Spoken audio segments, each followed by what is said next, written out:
Welcome to anybody that is watching. In my hand here is a remote control for a trailer winch so that somebody who is trying to pull a car or something up on a trailer, they can hook their winch to the vehicle and then stand out of the way of the winch and perhaps be in a better position for pulling the car or whatever onto the trailer. The problem with this remote control is that the in button does not always function properly. So like you'll press on it and you'll be holding it, and now it wants to cooperate.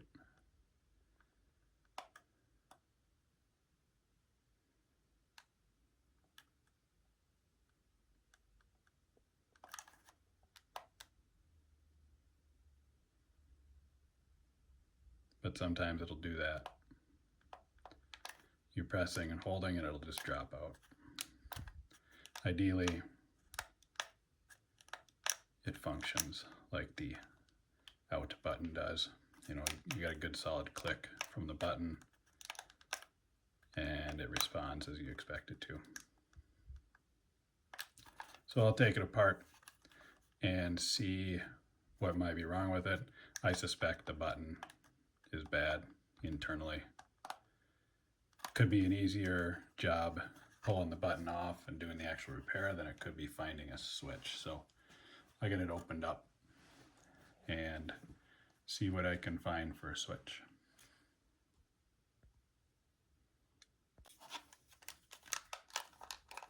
So I'll start by pulling out the cover for the battery. I'll pull the battery off here. Try not to break the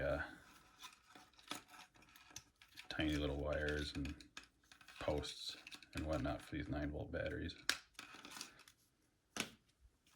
And then there's a screw here and a screw right there.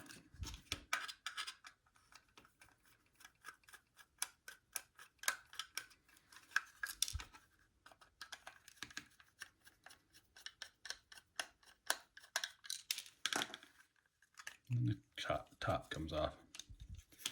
The other part that's interesting is that I don't know if these tabs broke off over time or if they're supposed to flex and push against the button, or if they're meant to be removed for the portion you want to use. You can see that the overlay has also been broken through. I don't know if I can fix that or not. But here's our buttons.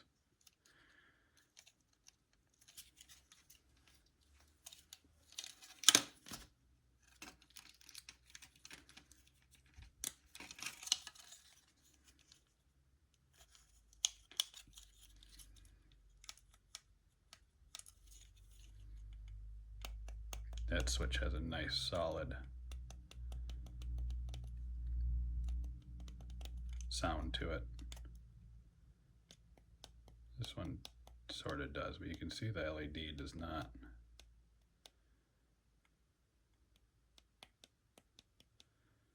It drops out.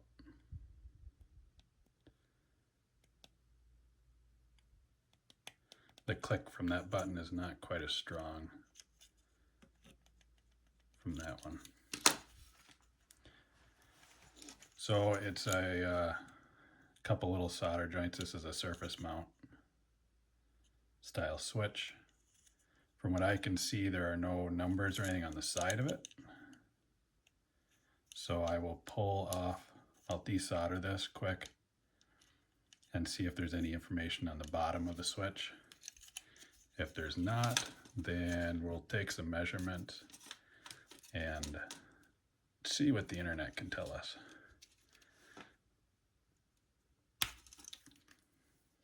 So I'll get set up to do some soldering here.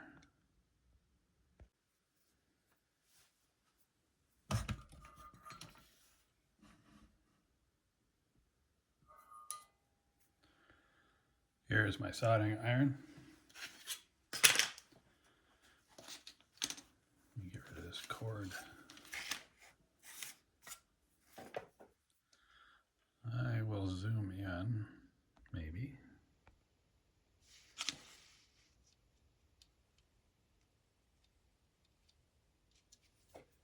So first thing we want to do, we'll put a little bit of solder on the tip of the soldering iron. What that does, it creates a joint, or it creates the ability to transfer heat from the soldering iron to the solder that is on the circuit board. That liquid solder will transfer heat very quick and release that solder that's on there. And then this device here is a solder sucker. So there's a little plunger you push in, and then you'll press on it, and it creates a vacuum. And this end, it will suck the solder up. So let's see how this works. I may have to have something holding that, but I'm not sure yet.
Like I said, those are SMDs, but those look like through hole.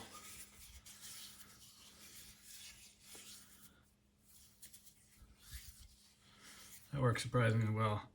I've never actually had that solder work.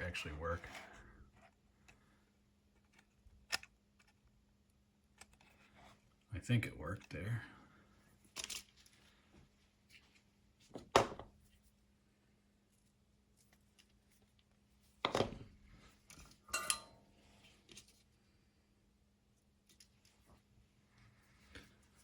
Well, this did not go as clean as I hoped it would.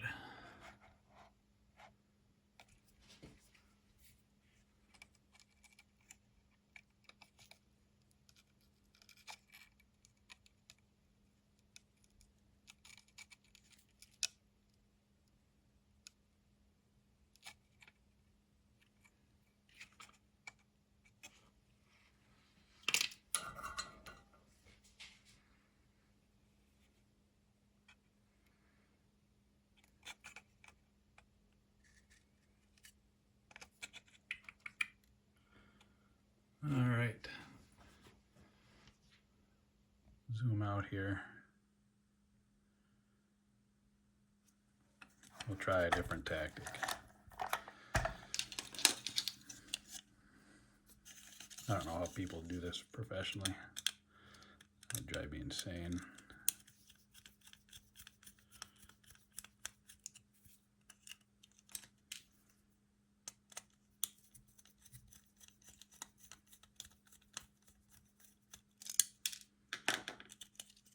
Oh, they are through hole.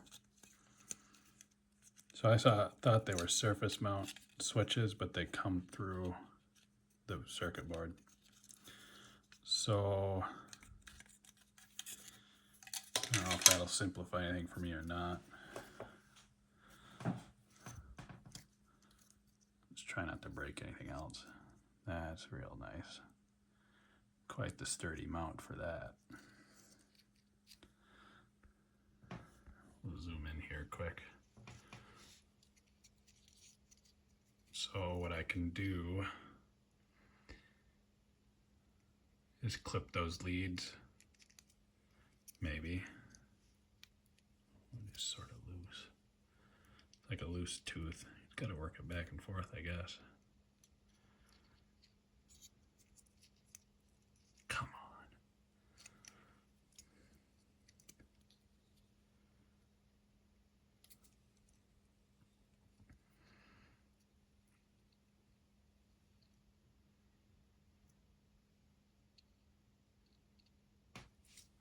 Be back in a minute. My antenna's taking a beating here.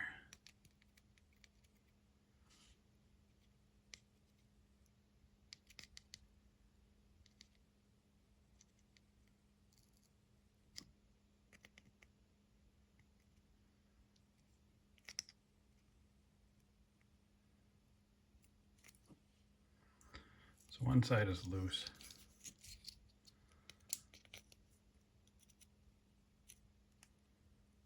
Sort of.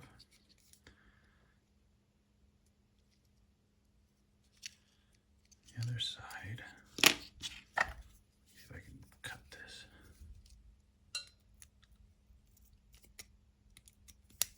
Okay, that's loose. Now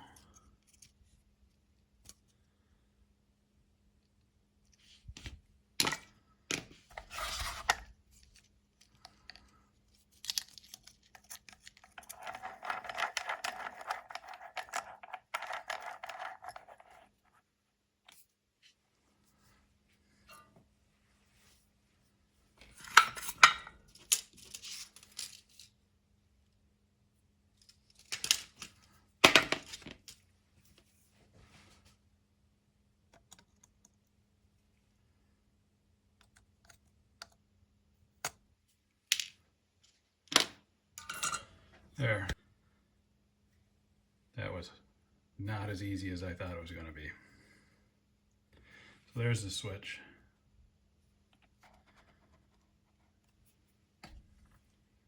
So I have to do some online digging and see if I can figure out a suitable repair component. Oh, there are some numbers on the back, but I don't know if they mean anything.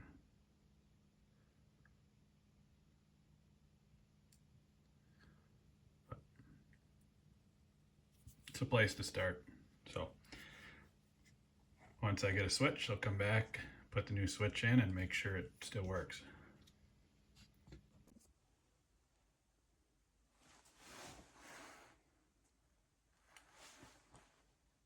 All right, it's a couple days later now. I have new switches.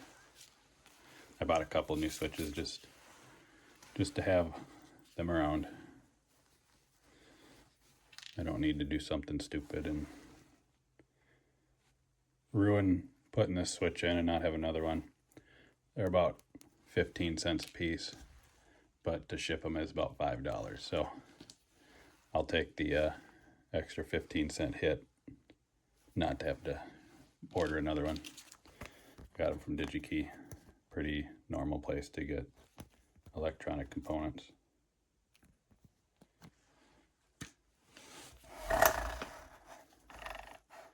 So I'll start.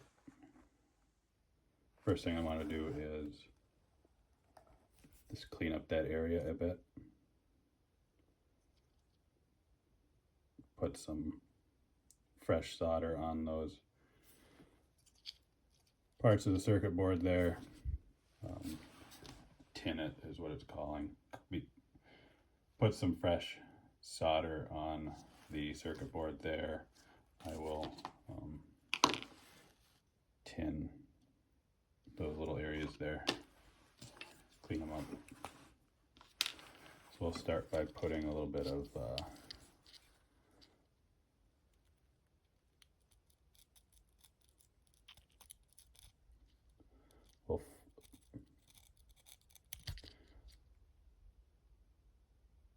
so what I'm doing right now is applying some flux to the circuit board, and this flux is kind of a cleaner. It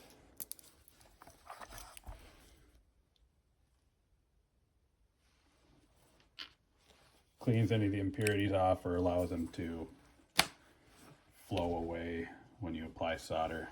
It makes for a nice clean joint, solid joint.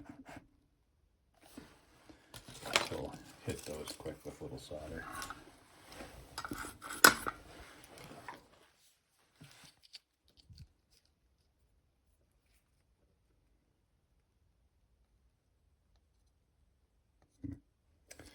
Now it wants to fill in.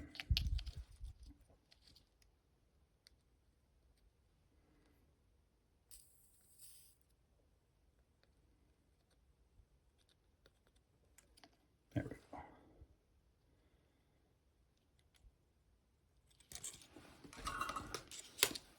Put our switch in.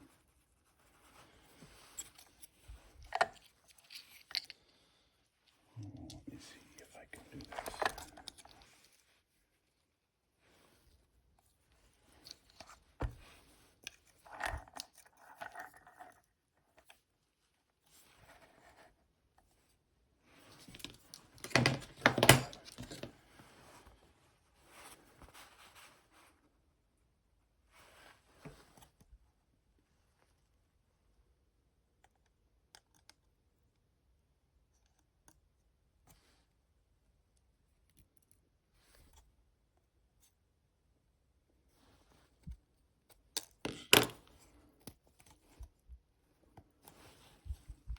So push it in, make sure it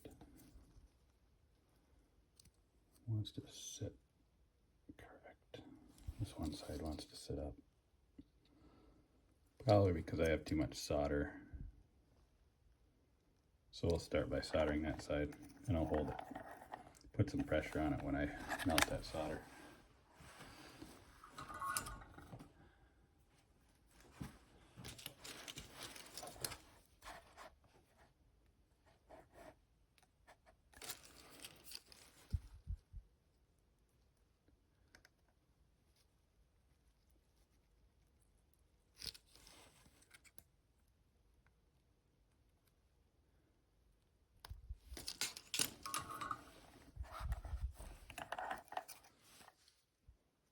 There, it sat down on the board.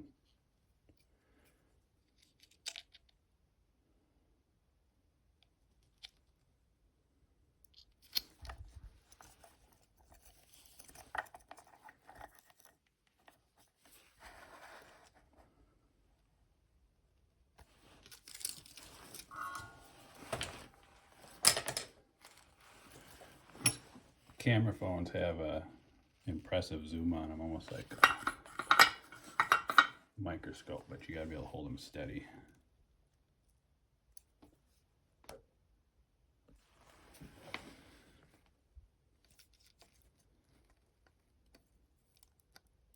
But then I'm trying to look through both the camera and at the board at the same time, and it's a little annoying.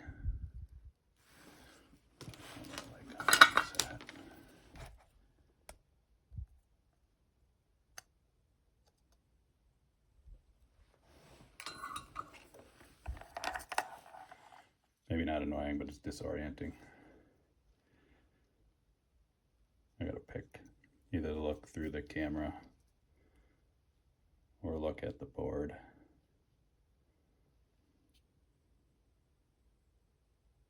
I'll do.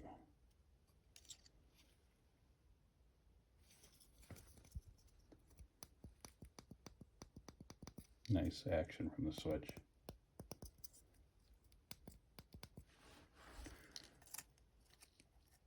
So that takes care of soldering the switch back into place. I gotta reassemble it now and once I put it back in its plastic housing, then I will give it a quick test. Here's the plastic housing it came out of. There are a couple alignment pins on the corners, and then at the other corners are the screw posts. Get our antenna kind of set in there. Make sure the switch feels right.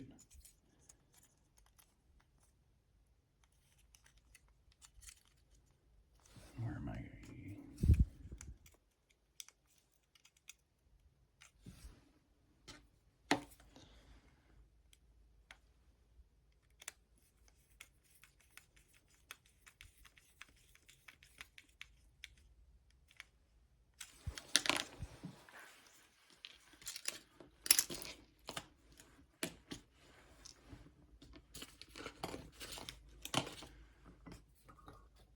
Oh, little tiny screws are terrible. It's just over here. Where did you go to?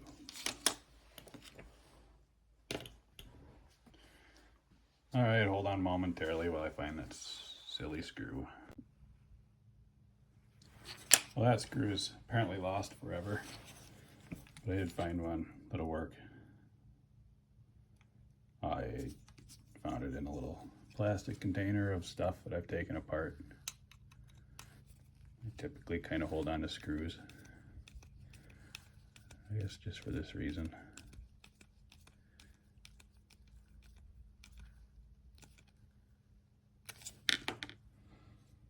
That'll work. All right, let's give this thing a try. If you recall, the issue was that when I pressed down on this switch, the LED would light up, but sometimes it would just kind of randomly drop out.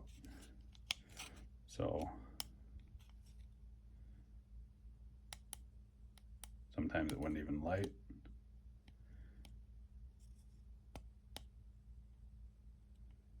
Seems to be doing a much better job now.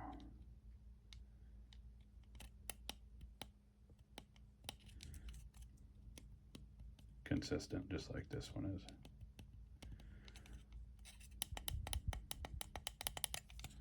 So now I can put the faceplate back on and I am done with it.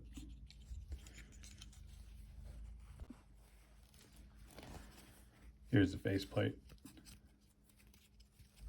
I put some adhesive on the back side of this. It was getting a little loose. You know, the edges were kind of coming up, so I put some adhesive on it. And then I just kind of taped down the edges, but I should be able to put this together just fine with the tape in place.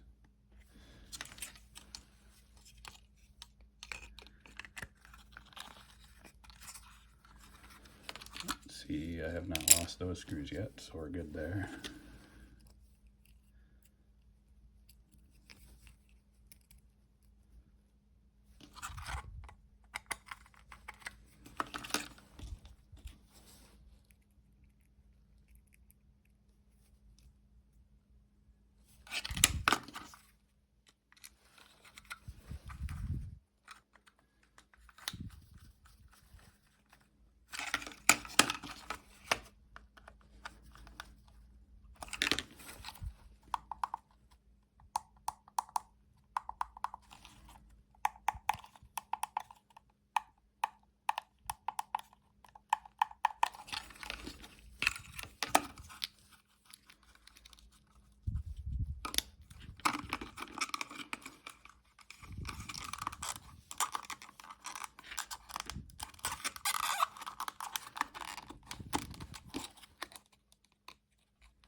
Boy, that new switch makes the other one feel a little lackluster, if you will.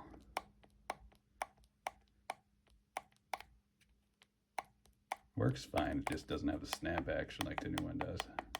But either way, it works. So I'm, for the most part, done with that. I'll let the adhesive finish setting up, and then I'll take the tape off, and hopefully the adhesive kept the edges down. But that's that on this little project here. So I can return it to the person that asked me to fix it. Again, thanks for watching. And if you know anybody that's interested in this kind of stuff, pass it along. Thanks.